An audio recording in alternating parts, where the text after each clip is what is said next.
Welcome back you all in my channel Ramakrishna math zone. मैं जो topic के बारे में बात करने जा रहा हूँ that is CSIR NET 2025 cut off. So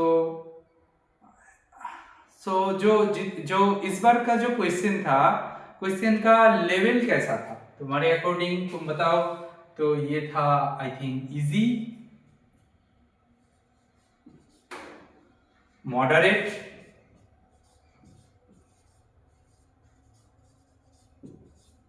tough. ये तीनों में से जो जब आपको चूज करने के लिए बोलेंगे कि ये कैसा टाइप का क्वेश्चन था, मतलब question paper overall, I think maximum लोगों का वोट होगा, आई थिंक 40% लोगों का वोट होगा मॉडरेट की तरह एंड 50% लोगों का होगा टफ एंड 10% होगा जो इजी है। क्योंकि जो लोगों के पास बहुत अच्छा, जिन्होंने बहुत अच्छे से प्रैक्टिस किया, जिनका टेस्ट सीरीज अच्छे से अटेंड किया, डिफिकल्ट क्वेश्चन को हैंडल किया, उनके लिए आई थिंक इजी होगा, उनका थ्योरेटिकल कॉन्सेप्ट भी सही होगा एंड उन्होंने ज़्यादातर टॉपिक को कवर किया। ऐसा नहीं कि बस रियल और लीनियर के ऊपर बेस करके एग्जाम देने गया, बहुत अप्लाइड भी किया, ये सब किया, उनके लिए इजी होगा।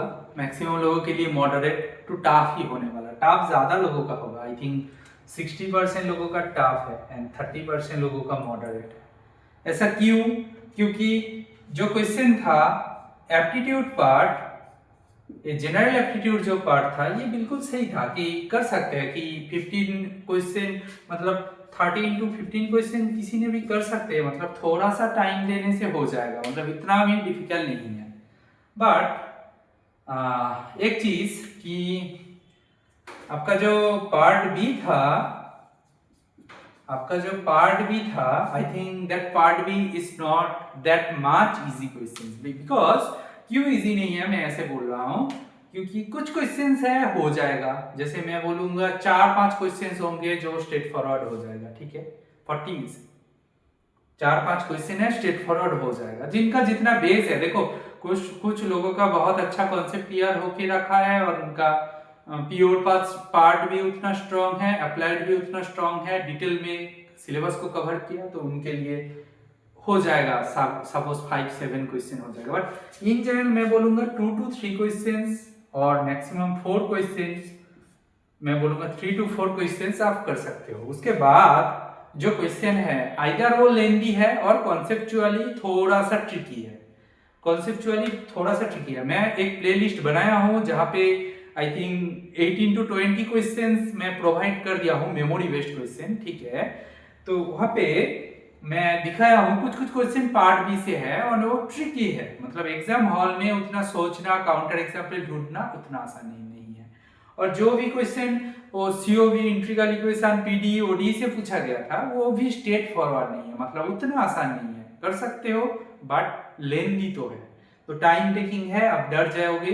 तो पार्ट बी आई थिंक सबसे डिफिकल्ट पोर्शन टू हैंडल, ठीक है।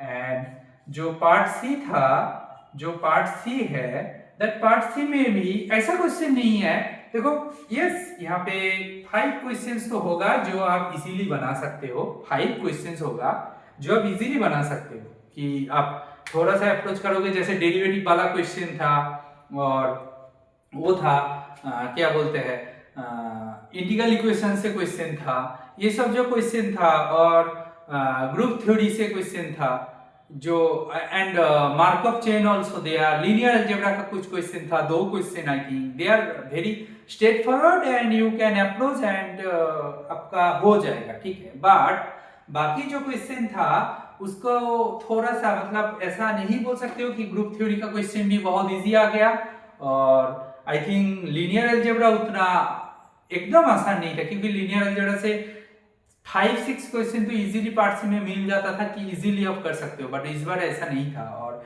बाकी जो आप क्या बोलते हैं उसको, आप अप्लाइड पोर्शन को देखोगे वो बहुत ही लेंथी उसको, जैसे सीओवी, इंटीग्रल इक्वेशन से जो डेरिवेटिव करने के बाद जो आ रहा था, जो साइन कॉस ये सब यूज करके कुछ क्वेश्चन दिया हुआ था, उसको आप डेरिवेटिव करते जाओगे और थोड़ा सा मुश्किल हो जाएगा। उसको जो बाद में जो ओडी मिलेगा उसको सॉल्व करना उतना इजी नहीं था, था, ठीक है।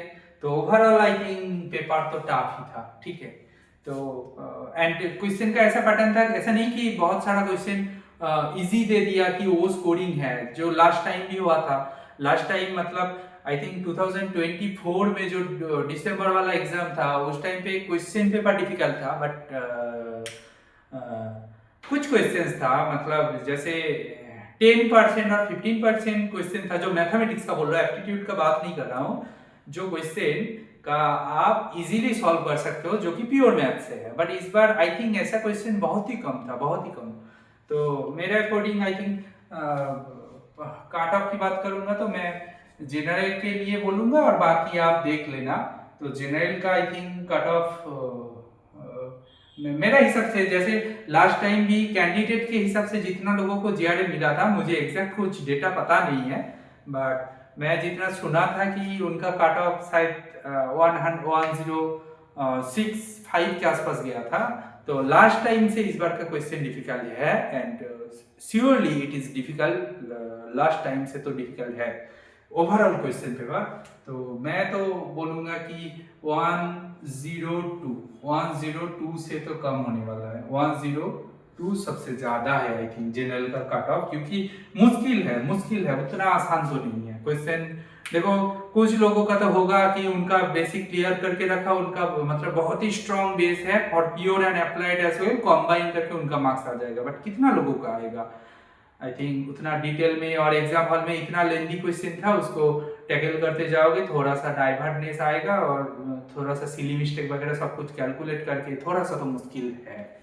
General aptitude still it is easy, you can handle. And part B में से ऐसा नहीं कि आप पार्ट बी से मेरी 13-14 क्वेश्चन कर सकते हो, ऑफ कोर्स कर सकते हो, बट टाइम टेकिंग है। मैं बार बार बोल रहा हूँ क्वेश्चन तो सॉल्वेबल है, but that will lengthy question, और जो कॉन्सेप्चुअल क्वेश्चन था ऐसा नहीं था कि बहुत ही स्ट्रेट फॉरवर्ड था कि आसानी से देखते ही बन जाएगा, तो इसीलिए टाइम लग रहा था, और सिली मिस्टेक हो रहा था, और कॉन्सेप्चुअली इतना डिफिकल्ट लग रहा था, वो हो नहीं पा रहा था। तो ऐसे ओवरऑल जेएनएल की मैं बात करूंगा तो ऐसा होगा, मतलब जेआरएफ का बात कर रहा हूँ मैं, जेआरएफ का बात कर रहा हूँ, एंड ओवरऑल उसके हिसाब से ओबीसी का आई थिंक ओबीसी का तो जा सकते हैं, ओबीसी का लेस देन 83-84 भी जा सकते हैं, ठीक है ना।